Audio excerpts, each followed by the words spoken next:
একটা ডিম দিয়ে পারফেক্ট পুডিং রেসিপি আজকে আপনাদের সাথে শেয়ার করব। হাই এভরিওয়ান, আজকে হচ্ছে একটা ডিম দিয়ে কিভাবে পারফেক্ট পুডিং বানানো যায় সেটাই আপনাদের সাথে শেয়ার করব। আর এটার জন্য আমি অনেক বেশি এক্সাইটেড। আমি কখনো একটা ডিম দিয়ে পারফেক্ট পুডিং বানাইনি, তো আজকে এক্সপেরিয়েন্স চালানো যায়। সো আমি হচ্ছে ফার্স্টে দুধটা গরম করতে দিয়ে দিয়েছি আর একটা ডিম আমি রুম টেম্পারেচার করার জন্য রেখে দিয়েছি। এরপর হচ্ছে একটা বাটি নিয়ে নিয়েছি, এটাতে আমি হচ্ছে ডিমটা গুলিয়ে নিব, ডিমটা ফাটাবো। তো এই কারণে হচ্ছে আমি একটা ডিম নিয়ে নিলাম আর ডিমটা মোটামুটি রুম টেম্পারেচার হয়ে গেছে। এখন আমি ডিমটা ফাটিয়ে এটা আস্তে আস্তে চিনি দিয়ে দেন হচ্ছে অনেকক্ষণ ধরে ঘুটানাটা করতে হবে। আর এটা যত বেশি ফাটানো যাবে তত বেশি ফোমি হবে এই আর কি। সো আমি একটা ডিম ভেঙে নিলাম, তারপরে হচ্ছে চিনি দিয়ে দিলাম। যে যার স্বাদ মতো চিনি দিতে পারেন। এখানে আমি 2 চামচ আর ক্যামেরার বাইরে আর 1 চামচ ইউজ করেছিলাম, আমি মোট 3 চামচ চিনি ইউজ করেছিলাম। আপনারা চাইলে একটু বেশি মিষ্টি খাইতে পারেন, তো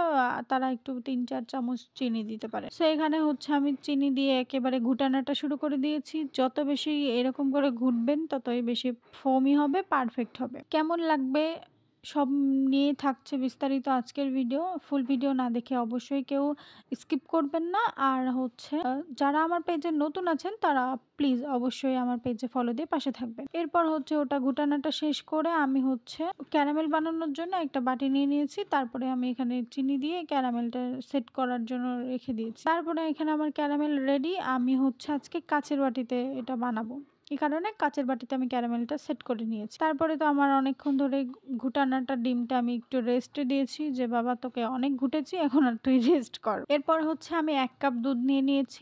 1 কাপ দুধে এনাফ আমার কাছে মন বলে, কারণ বেশি দুধ দিতে গেলে তখন তো আবার ফোমিটা জমবে না। সেই কারণে 1 কাপ দুধ একটা ডিমে। তো তারপরে হচ্ছে এখানে আমি সব মিলিয়ে মিক্সড করছিলাম।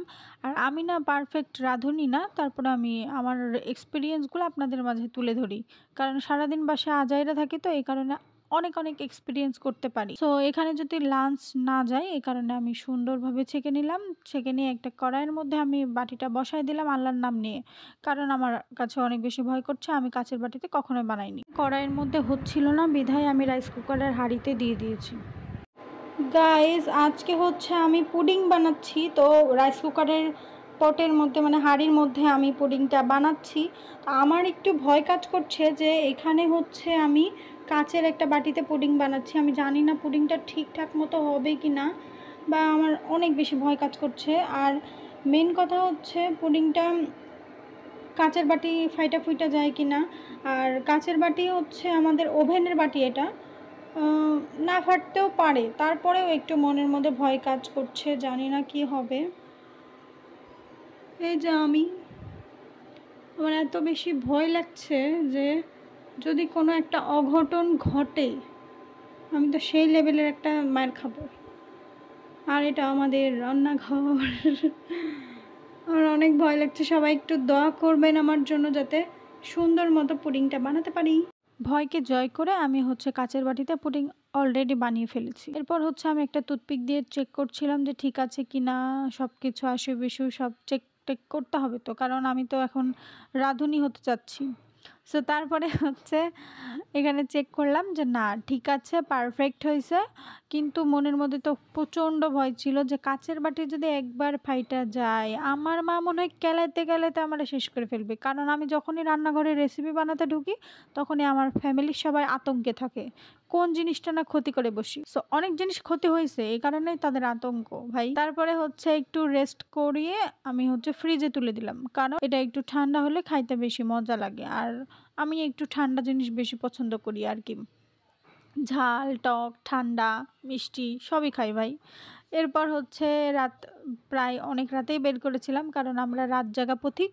আমরা হচ্ছে রাতে বেশি অনেক কিছু খাইতে ইচ্ছা করে, তো এই কারণে আমি এটা সন্ধ্যার পর বানিয়েছিলাম, রাতের বেলা খাবো তাই। এরপর হচ্ছে আমার এক্সপিরিয়েন্সটা না আমি ভাইয়ার ওপর দিয়ে চালাই। যখনই নতুন কিছু বানাই ভাইয়ার ওপর দিয়ে এক্সপিরিয়েন্স চালিয়ে দিই, কারণ খারাপ হলেও সে খাক, ভালো হলেও সে খাক। তো এখানে ভাইয়া হচ্ছে একটু হ্যাপি বার্থডে টুটু করছিল। আর ভাইয়া একটু অসুস্থ, সবাই একটু ভাইয়ার জন্য দোয়া করবেন। ভাইয়া যখন অসুস্থ হয় তখনই আমি নিত্য নতুন জিনিস রান্না করে ট্রাই করানোর চেষ্টা করি। তো এখানে হচ্ছে ভাইয়া খাচ্ছিল, খেয়ে বলছিল পারফেক্ট হয়েছে। তো আজকের ভিডিওটা এই পর্যন্তই, সবাই দোয়া করবেন।